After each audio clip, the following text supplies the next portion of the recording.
Alright, so I needed to figure out how to get the chrome shrouds off of the forks of a 1972 Honda CB350. I needed to get the chrome shields off because in order to change the fork seals down inside, I need to be able to get underneath to pull those out. And with this up over the top, there's just no way, of doing that and pressing in a fork seal. I looked online, there was no videos of it, a little bit of a description, so I just thought I would show folks here in case you have a fork like that, you want to know what to expect. The shroud fits tightly over the end of the fork. These are painted black just because of the build that I'm doing. Normally these are just bare aluminum. These fit down very, very, very snugly tight. It's not threaded on, they're just pushed on.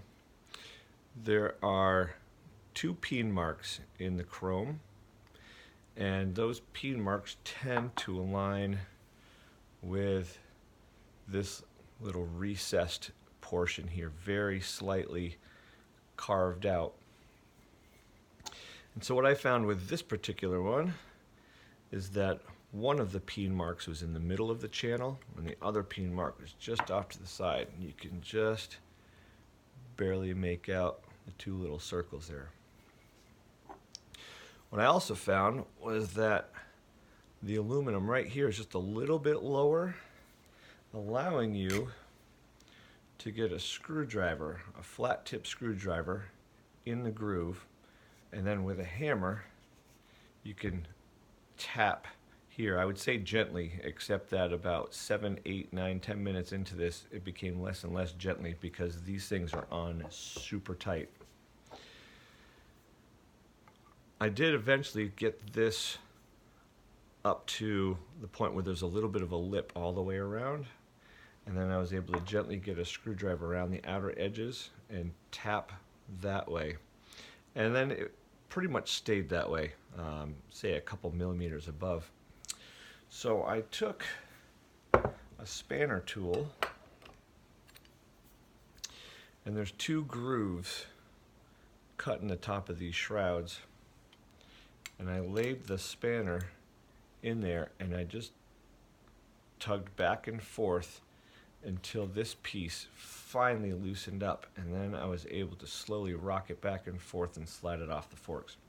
I did read somewhere someone removed these plastic pieces and they made some sort of puller that utilized those holes to pull it off.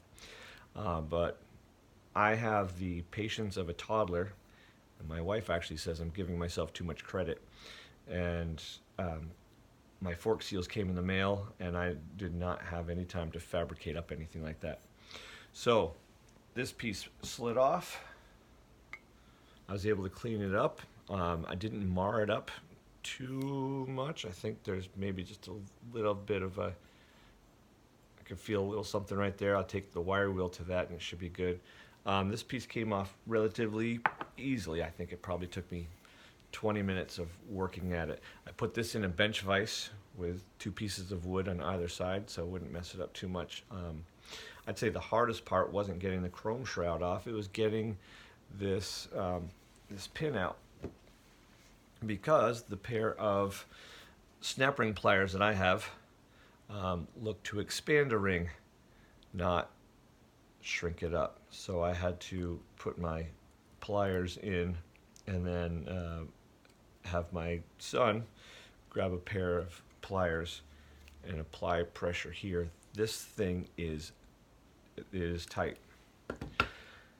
After I got that out, I used a tire changing tool to get just under the lip. If you go too low, you're going to be working forever. I got it just under the softer part of the old seal, and I love these tools because it's nice and flat right here, so that sits right on the lip and it doesn't mar this up at all.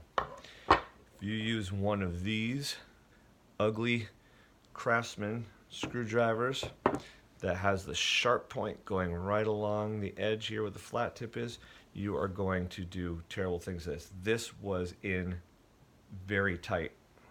I ended up using a torch to heat up the outside of this in the hopes that I could get that to slide out, and just a lot of very small movements all the way around, and finally it started to come out. I actually used the old fork seal to press the new one into place. Set this on a piece of wood, and using a rubber mallet hammered it in until it was just below the snap ring marks, and then again the hardest part was putting the snap ring back in. I'm not going to put these back on the fork. I actually ordered a set of dust boots with 33mm hole, and that is going to slide over the top of the fork, and I'm going to do it this way. There is no groove in the top of the fork to hold this in place, so I'll have to see if friction will hold it in. If not, I'm just going to take a black zip tie and I'm going to give it a little extra reinforcement. The reason that I'm not going to use the chrome shroud over the top is because there was really nothing keeping dirt and water and dust out of here. And when I pulled this out, when I pulled the fork seal out, there was sand in there. The way this is set up on the bike, the fork tube comes up through. It's definitely not a flush fit.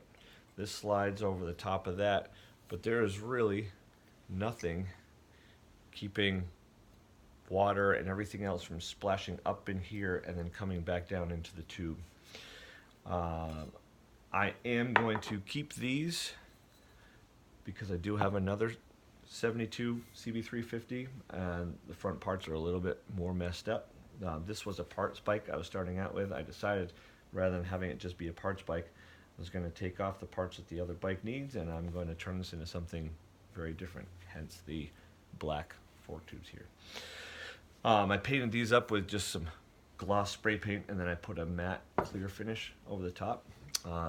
It looks shiny in the camera, but not so much in person. I'm going to do that for the whole frame. Of course, I found frame rust at the bottom of the frame tubes, and so I'm going to be welding those up this week so that I can start stripping that frame down and painting it all up.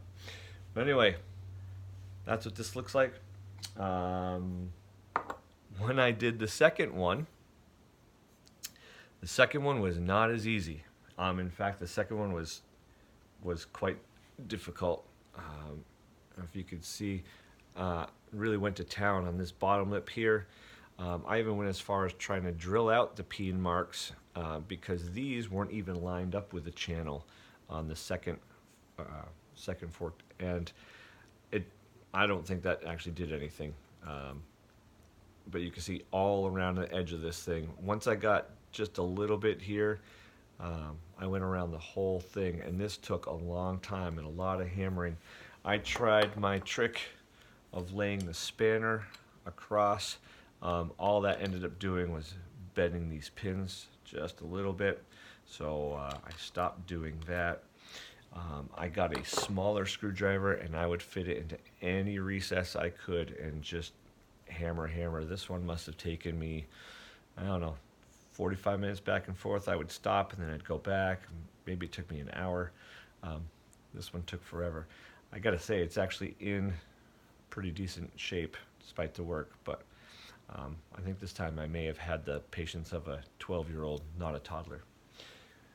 Anyway, I hope that helps somebody out there in motorcycle restoration world, someone working on one of these chrome shrouded Honda CB350s. Thanks.